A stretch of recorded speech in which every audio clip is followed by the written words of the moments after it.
Welcome back to another edition of Airdrie Inside. I'm Chris Glass. I'm your host. I am here at Glitch Gaming. Oh boy.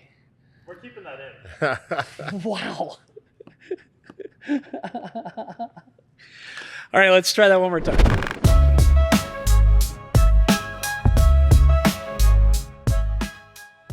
Welcome back to another edition of Airdrie Inside. My name is Chris Glass. I am your host. I am here at Glitch Gaming. I have to say it that way because I've messed it up 7 times on camera.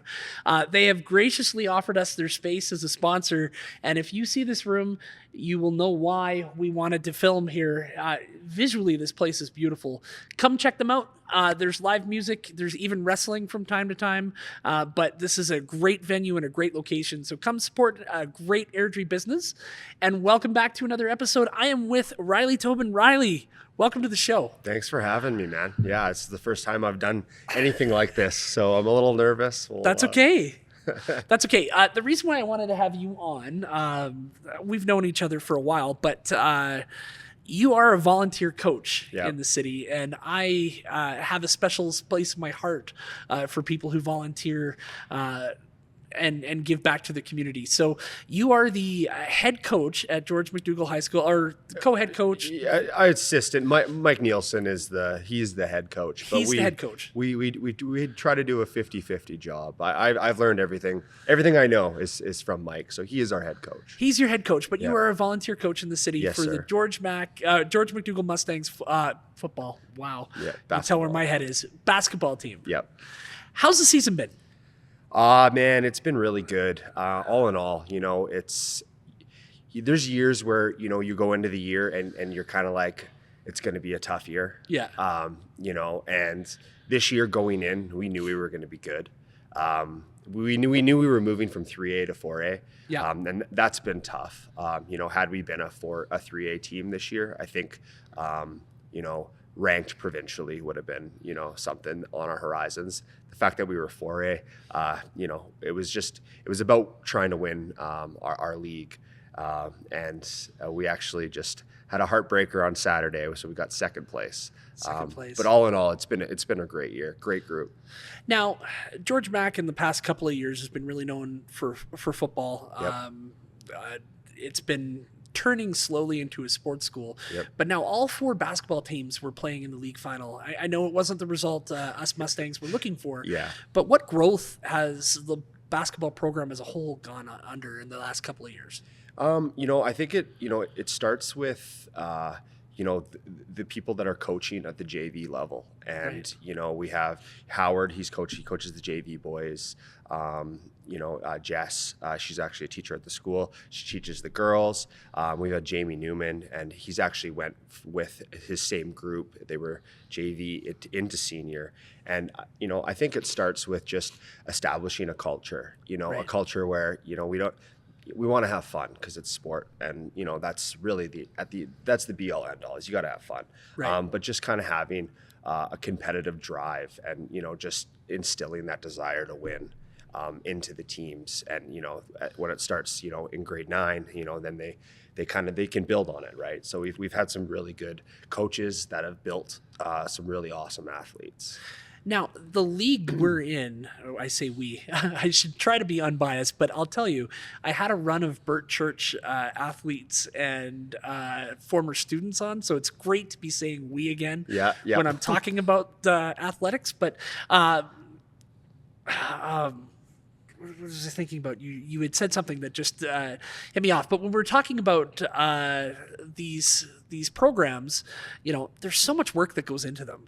Yeah. So talk to me. It's not just about showing up for a practice. Talk to me about the work as a coach you put in.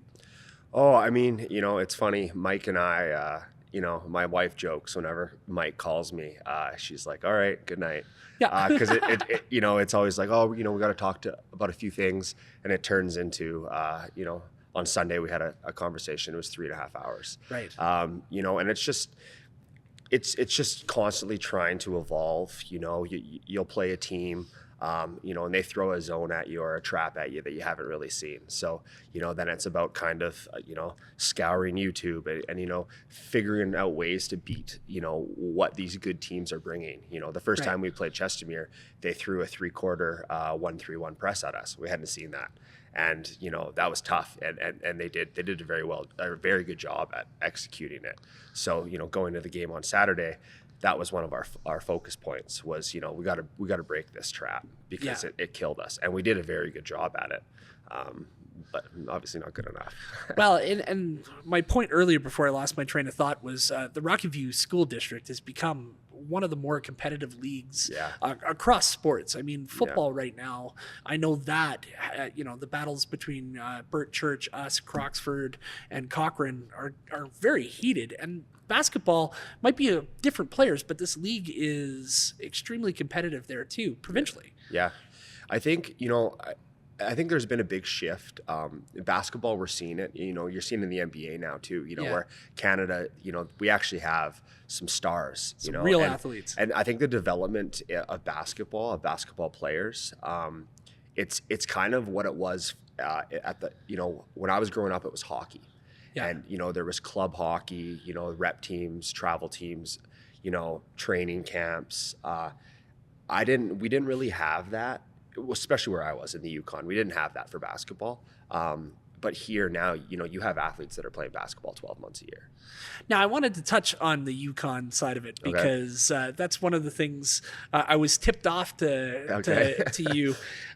You're not from Airdrie. No. You grew up in the Yukon territories. Yeah, Whitehorse, Yukon. Yeah. So tell me about that. It's great. I mean, it's in the summertime. I don't think there's a better place on earth. It's truly, you're in nature. It's right at your backyard. My dad and I and my wife, we have a little boat up there, and when we go up there, you can go any direction from our house, and you're at a massive lake, and you can fish and hiking and snowmobiling. It's a great place to live.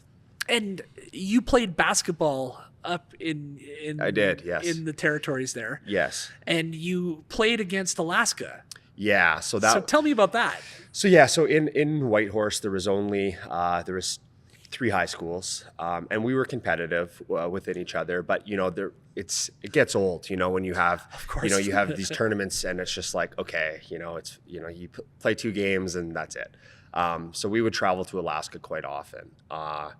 And that was a rude awakening every time we went, because America, they've always been pretty hardcore in their sports, and those Alaska programs were they were very, very good. I mean, I remember one year we went there, we went to a tournament in Skagway, Alaska, and we brought all 3 high school teams, and we made an all-star team between all 3 of our high school teams, and we got beat by 60 to the team that won the tournament. So they were quite a bit above us as far as development and, where the game was. Shockingly, that happens to a lot of the football teams when we go down south too. And when their hockey teams come up, we tend to whoop them. So, it's... Yeah, we got our revenge on a lot. We get our revenge. We got our revenge at hockey for sure. Yeah. So what brought you to Airdrie? So growing up in the territories and then coming to Airdrie. So tell me about that journey. Yeah, I wanted to be a teacher. A gym teacher. So I came down to University of Lethbridge, and that's where I met my wife. So I got my degree in kinesiology. Kind of halfway through, I was like, I don't really want to be a teacher anymore, I don't think. Right. So I was pot committed, so to speak. So I finished my degree, and I met Jackie early on in my university, and we started dating, and I swore, I said I would never leave Whitehorse. I was going back. And then, we started dating, and then I moved to Calgary a half semester. She was finishing up her degree, and so I moved to Calgary and got a job doing construction, and then she moved to Calgary, and then shortly after, we couldn't really afford a Calgary to buy, so we moved back home to Airdrie, and that's where Jackie's from. So, and she got a job at George McDougall. So it was kind of perfect. So that's how you got here. How did you get into coaching? What motivated you to want to coach? I mean, I've always been really interested in, I love basketball. Basketball and hockey, those are the games that I grew up loving to play. Right. And the games that I watch avidly. And it was actually, I remember seeing Mike Nielsen, the head coach, at the gym at Good Life with his with his oldest son, Noah. And, I remember they went into, they kind of have, where they set up the spin bikes. They have like a facility in the gym, and they were just working on ball handling. And I was just like, that's so cool. Like, like this kid is, and I don't know how old he was, grade 8 or grade 9 at the time. And I was like, oh, that kid is, he's awesome. And and then I heard Mike was coaching.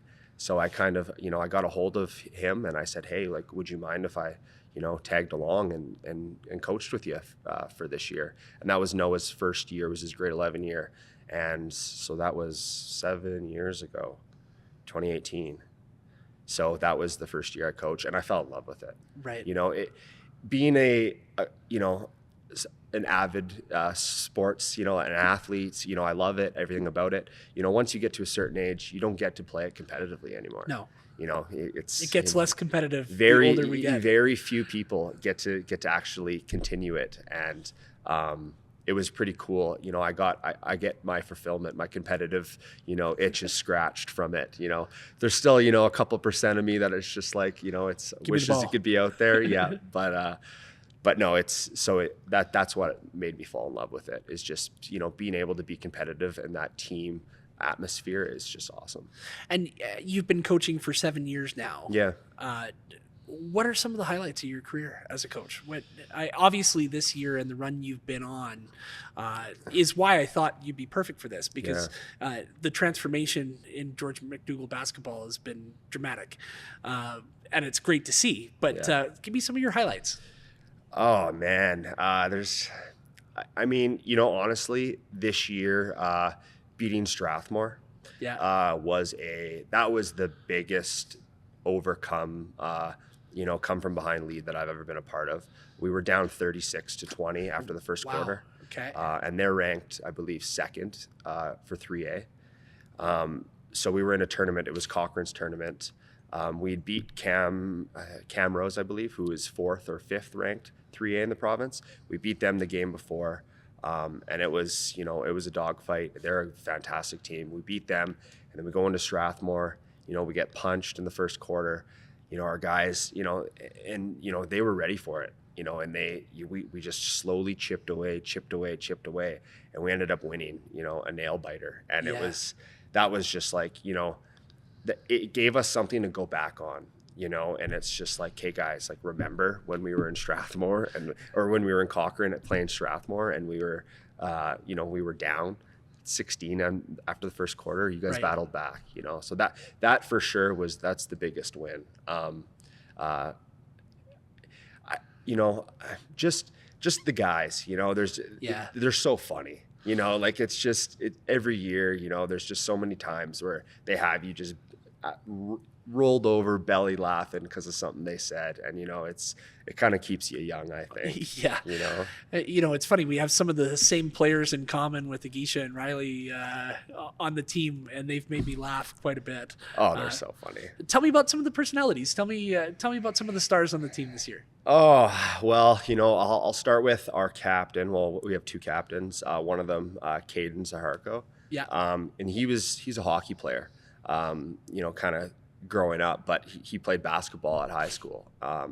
And he doesn't say very much. And usually you don't pick a captain that's not very vocal, but just what he gives you on the court, like, he's got the cardio of a gazelle. It's crazy. He'll just run, and he probably rips 25 to 30 rebounds a game. And I know it's such a crazy number, but that's actually how good he is. And so he's one of those guys where he doesn't say much, but he kind of leads by example. Yeah, sets the tone with and what when he does say something, though, it's just like, coaches sometimes it's blah blah blah blah blah, and it goes in one out the other, but those guys, they really listen. Whenever he says something, it's just kind of demands the ears of the room. That's cool. Mateo, fantastic player. He's been played grade 10, grade 11, and grade 12 with us. Last year he blew his Achilles. Oh wow! So he was out last year for a good, and that's a tough injury to come back from. Yeah, and he's come back, and he's a fantastic player, and he's one of those guys that when he's going, and when his energy's, when he's up, we're a force. The old NBA Jam, he's on fire. Exactly. And then we have Lyndon. He's a guard on our team. He's not the biggest guy, but he's got the biggest heart, and he's kind of the music guy. Yeah. He has the aux, and every pregame he's dictating the music. Max, he's at grade 11. Yeah. And he actually got ejected in Saturday's game there. Passionate, and right. Just the kind of kid that he'll drag you into the fight, and he loves it. He welcomes it. He's almost better in chaos than he is when the game is kind of slow and mellow. He thrives when the game gets going. Oh, that's cool. Yeah. I know people who are listening may not know this, but there's been a real problem with high school athletics and school-based athletics as a whole, with not enough teachers being able to give up the time to coach. Yeah. And a lot of these programs are being supplemented by volunteers like yourself. A lot of these teams wouldn't exist if it wasn't for volunteer coaches. Yeah. So the role you're playing in our community is huge, and a lot of people don't see it that way because they think it's all teacher led. Talk to me about the volunteerism side of it and what you get out of that. Well, I think going back to growing up playing sports, I think it's important to give back. Right. You take so much from it, and you don't really, as a kid, don't really understand how many hours really go into it. Right. And if we don't have these volunteers, these programs don't happen. Right. And some kids, I know I was one of them. High school to me was an excuse to go play team sports. Me too. Classes, it was whatever. But at the end of the day, you wanted to be with your buddies playing basketball or volleyball or whatever it was, baseball, football. So I think it's imperative that we keep these programs going because it keeps a lot of the kids engaged. I know for us, marks are typically higher during the seasons of play for these athletes because, and for good reason. The schools have, they have policies. If you miss a class, you can't practice. If you miss the class, the day of a game, you're not playing. And coach having a wife as a teacher in the school, you get that information quite quickly Exactly. if somebody's not. Yeah. So, it keeps the kids, engaged in school. It helps with that, but also gives them something to look forward to, right? Some of them are, they're diehard athletes, and without these programs, it would just be, so detrimental, I think. Right. I often see the effect that sport can have on youth and how they finish high school and they go from there. Absolutely. It teaches you a lot. You hit on something about Lyndon being the music guy. I find coaching football has kept my music young. So, I haven't aged like more of my friends have. I've kept young. Yeah. Who are you listening to today that the kids have turned you on to? I want Lyndon and Agisha and all those kids that are listening. What music has made it from them into your Spotify playlist here? I mean, man, I don't even really know the names of a lot of these. Like, I'll add a song. Lil Baby, I guess, would be one that I was just like, I'm more of an older kind of a rap. J. Cole is probably my most modern rap that I would have on my playlist. A lot of it's way old. Right. I was funny. I put a song on before one of the games, and the guys all kind of looked at me and they're like, "Coach, like this ain't it." And I'm like, really? Like this is Are you sure? Really good. This is really modern. Yeah, so it's funny, it's my old ears don't, they don't really love the music that I play, but I like their music. It's good. Now, we're almost out of time, but I have one other challenge to talk to you about. Okay. What's the new challenge coming up for you? What are you expecting in the next couple of weeks Oh, that's God. going to be life-changing for you? A baby, yeah. Baby boy, April 10th. Baby boy, April 10th. Yeah. Now, How are you feeling about that? Are you excited? Yeah, excited. Nervous? Very nervous. Is it more nervous for your first podcast or first child? First child. Absolutely. Yeah, it's exciting though. You know, Jackie and I are, we've been working, and kind of just waiting for a time to start a family, and the time is now, and we're both just thrilled. Now, I'm not going to bug you for a name, but is it going to be basketball related? I tried. You're trying to get that in? I tried. Where Kobe Bryant wasn't received well. Okay. Neither was LeBron. So we're gonna have to go with something a little more traditional, I think. All right, like Steve Nash, maybe. Yeah. Maybe I'll throw that on the table, actually. Riley, continue the great work you're doing in our community. Stories like yours need to be told, because it's volunteers like you that keep programs alive and keep kids off the street and keep kids doing the right things. So thank you so much for what you do for our community. It's awesome. Thanks for having me. Thank you for being a guest on Airdrie Inside. Anytime. And we'll be back with more great episodes. We'd like to again thank Glitch Gaming for lending us this space, and we can't wait to bring more Airdrie stories to you soon. Thank you.